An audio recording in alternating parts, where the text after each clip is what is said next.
실제로 겪었던 실화괴담들. 첫 번째 이야기, 안개 낀 밤의 교통사고. 내가 일하고 있는 지역은 한밤중에 안개가 자주 낀다. 시골이라 길도 어둡기 때문에 안개가 낄 때는 시야가 완전히 가려져 차를 타는 것이 무서울 정도다. 그날은 새벽 2시에 일이 끝나서 집에 돌아가려고 차에 올라탔다. 역시나 안개가 굉장해서 앞이 보이지 않아 천천히 가고 있었다. 그런데 운쯤 가다 회사에 물건을 두고 온 것이 생각나 돌아가게 되었다. 유턴을 할 수 있을 만한 곳까지 가는데 차에 치인 너구리의 시체가 있었다. 이 근처에는 너구리나 도둑 고양이가 많아 차에 치이는 일이 잦았기에 별 신경은 쓰지 않았다. 나는 회사로 돌아가 놓고 왔던 물건을 찾아 다시 길에 나섰다. 아까 전 유턴한 곳 근처에서 휴대폰이 울렸다. 나는 차를 잠시 멈추고 전화를 받았다. 별 이야기 아니었기에 금세 통화를 끝내고 다시 차에 올랐는데 자동차 라이트가 겨우 비칠 만한 곳에 아까 그 너구리의 시체가 보였다. 그리고 그 몇 미터 옆에 논과 도로 사이에서 무엇인가 큰 것이 움직이고 있었다. 안개 때문에 잘 보이지는 않았지만 그것은 어른 2명이 주저앉아 있는 정도의 크기였다. 그런 게 삐그덕거리는 기묘한 움직임으로 논에서 도로로 올라오려 하는 것이었다. 그리고 그것이 라이트의 영역으로 들어오자 그 모습이 확실히 보이기 시작했다. 그것은 개같이 보였다. 그렇게 큰 개가 있을 리 없다는 것은 나도 알고 있었다. 하지만 옆으로 넓은 몸의 위를 향한 2개의 둥그런 돌기, 그리고 옆으로 다리를 움직이는 모습은 영락 없는 개의 그것이었다. 무섭달까 이상한 느낌에 사로잡혀 멍하니 보고 있자 갑자기 그 녀석이 스사삭하고 재빠르게 움직였다. 그리고 엄청난 속도로 너구리의 시체를 잡아채서 차 앞을 지나 안개 속으로 사라져 버렸다. 그리고 나는 보고 말았다. 그것은 개가 아니었다. 스님 마냥 머리카락이 하나도 없고 비정상적으로 흰 알몸의 사람이었다. 몸의 오른쪽 반과 왼쪽 반이 달라붙어서 2 사람이 한 몸을 이루고 있는 기형의 모습이었다. 개의 눈처럼 보였던 둥근 돌기는 머리 2개였다. 그것이 개처럼 납죽 엎드려서 옆으로 움직이고 있던 것이다. 그 후로 나는 안개가 끼는 날에는 그 길을 피해 다니고 있다. 그 길에서 자주 동물이 치이는 것은 어쩌면 그 녀석 때문이 아닐까? 몇 년 전에 고등학생이 차에 치인 사고도 그 인간에게 쫓긴 탓이라고 생각하면 무서워서 견딜 수가 없다. 2번째 이야기, 절대로 눈을 마주치지 마라. 내가 고등학교 2학년 여름쯤에 일어난 일이었지. 요즘은 어떨지 모르겠는데 그땐 학교마다 야간 자율학습이라는 게 있어서 정규 수업 끝나고도 밤늦게까지 붙들어 넣고 보충 수업이며 자습을 시켰었어. 날씨는 덥지, 선풍기는 고장났지, 장마철엔 가만히 있어도 막 꿉꿉한데 머리에도 안 들어오는 책을 붙들고 씨름하며 집에 가면 12시였지. 바로 씻고 자고 다음날 7시에 학교 가고 또 늦은 밤까지 야자하고 파김치가 돼서 들어오고 이랬었던 기억들을 가지고 있을 거야. 그때 당시 난 미대 입시를 위해 학교 정규 수업만 받고 6시 땡 하면 학원으로 가서 그림을 그렸어.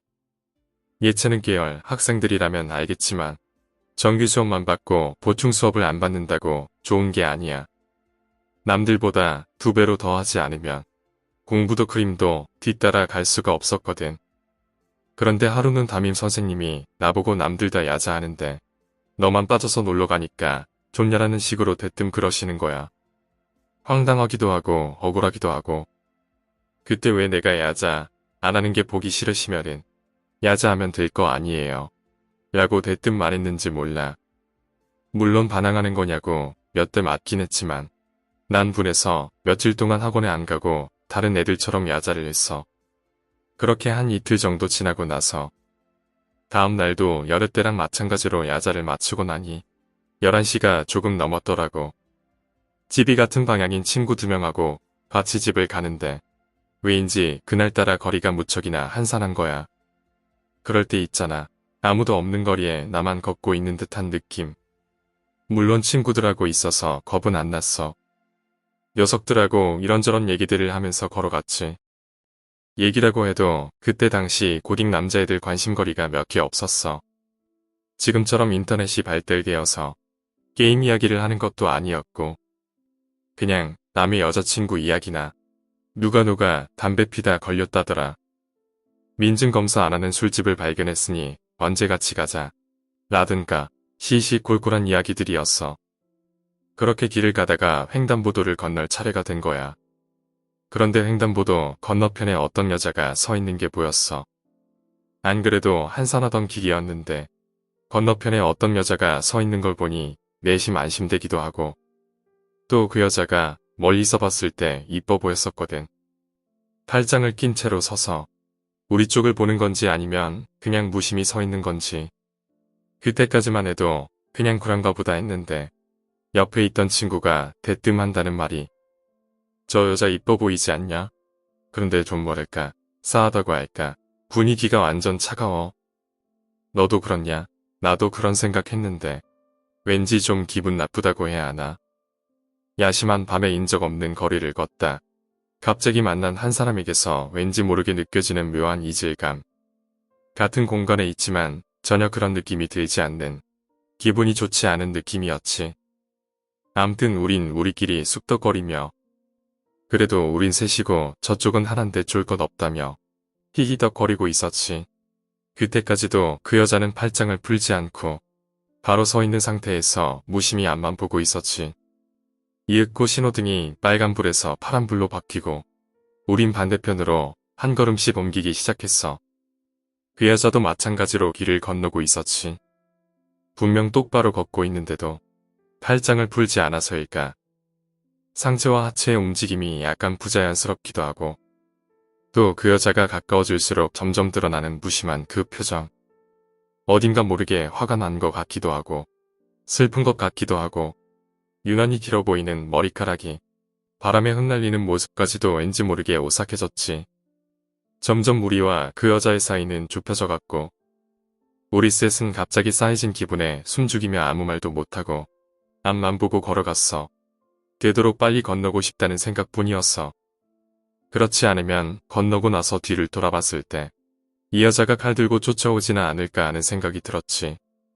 그렇게 별별 생각을 다 하면서 길을 걷다가 중간쯤에 우리와 그 여자가 서로 스쳐 지나갈 때 우리 셋은 누가 먼저랄 것도 없이 곁눈질로 그 여자를 쳐다봤고 그 여자도 우릴 쳐다봤어. 다만 우리와 그 여자의 다른 점이라 하면 대체로 곁눈질로 옆에 있는 것을 볼라 하면 약간이라도 고개를 돌리고 힐끔 보는 것이 정상인데 그 여자는 여전히 팔짱을 낀 상태로 똑바로 머리는 정면을 향해 보면서 걷다가 눈만 귀까지 찢어지는 것이었어. 사람 눈이 아무리 흘겨본다 해도 귀 있는 데까지 눈동자가 가진 않잖아. 그리고 등 뒤로 멀어져 가는 발걸음 소리. 나랑 친구들은 그 자리에서 바로 얼음이 됐고 한참 뒤에 빵빵거리는 자동차 경적 소리에 놀라 급하게 길을 마저 건너갔어. 그리고 아무 말도 없이 서로 집까지 갔어. 뛰어가지도 않았고 멍하니 걸어서 말이지. 그리고 집에 가서 더 놀라운 이야기를 들었는데 내가 집에 도착한 시간이 새벽 2시 반이었다는 거야. 아무리 학교에서 집까지 천천히 걸어간다 해도 15분이면 가는 거리인데 말이야. 오늘 이야기는 여기까지입니다. 오늘 이야기가 재미있으셨다면 구독과 좋아요, 댓글 부탁드립니다. 댓글은 저에게 큰 힘이 됩니다. 감사합니다.